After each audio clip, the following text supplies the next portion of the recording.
सोलापूर हिंदू महासभा शहराध्यक्ष सुधीर बहिरवाडे आणि मित्रपरिवार प्रयागराज येथे कुंभमेळ्यासाठी पौर्णिमेच्या शाही स्नानाला उपस्थिती लावण्यासाठी सोलापूरवरून प्रयागराजला आलो असता रस्त्यात खूप बातम्या बघितल्या। त्या बातम्यांमध्ये असे आढळले की प्रयागराजबद्दल निगेटिव्ह पसरवले जात आहे। 30-30 किलोमीटरपर्यंत रांगा लावलेल्या आहेत, ट्रॅफिक जाम आहे, लोकांना खाण्यापिण्याची व्यवस्था नाही, पेट्रोल डिझेल संपलेले आहे, थंडी खूप आहे, अशा अफवांचा महापूर प्रयागराजमध्ये येताना पाहिला। अशी भीतीदायक प्रसंगी आपण प्रयागराजला जाऊ नये म्हणून हिंदूंना रोखले जावे आणि आज करोडो लोकांनी उपस्थिती दाखवली। उत्तर प्रदेशचे आदित्यनाथ योगी यांनी खूप सुंदर व्यवस्था केलेली आहे। प्रत्येक ठिकाणी जेवणा खाण्याची राहण्याची सर्व व्यवस्था आहे। कुठल्याही प्रकारचे ट्रॅफिक जाम नाही।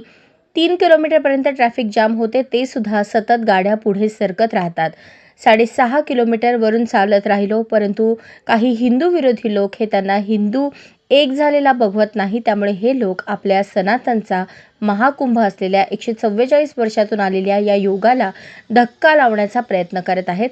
तरी सर्व हिंदूंना आव्हान करतो की कुठल्याही अफवांना बळी पडू नका आणि प्रयागराजला या, स्नान करा, असा योग परत कधीच येणार नाही, असे आवाहन हिंदू महासभा सोलापूरचे सुधीर बहिरवाडे यांनी केले आहे।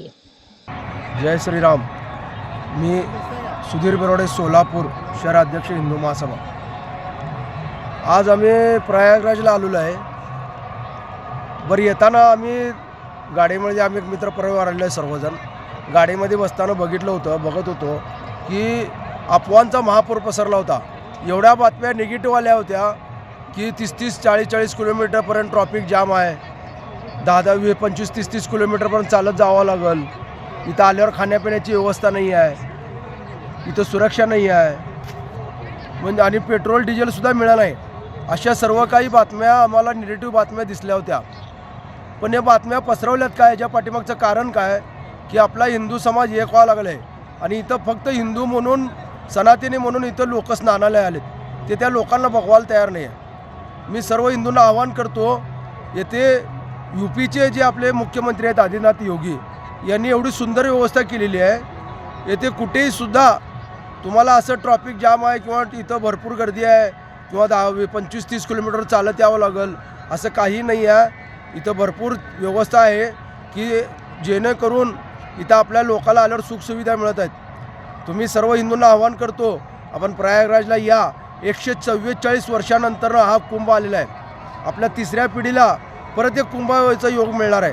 आताच्या इथं स्नान करा, हा पवित्र स्नान आपला पवित्र धर्माचा, सनातन धर्माचा स्नान आहे।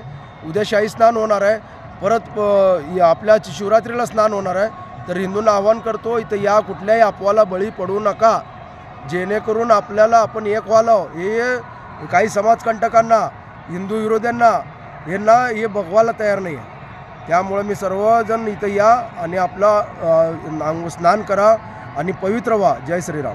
अशाच नवनवीन अपडेटसाठी जनता राज्य न्यूज चॅनलला सबस्क्राईब करा, लाईक करा आणि शेअर करायला विसरू नका।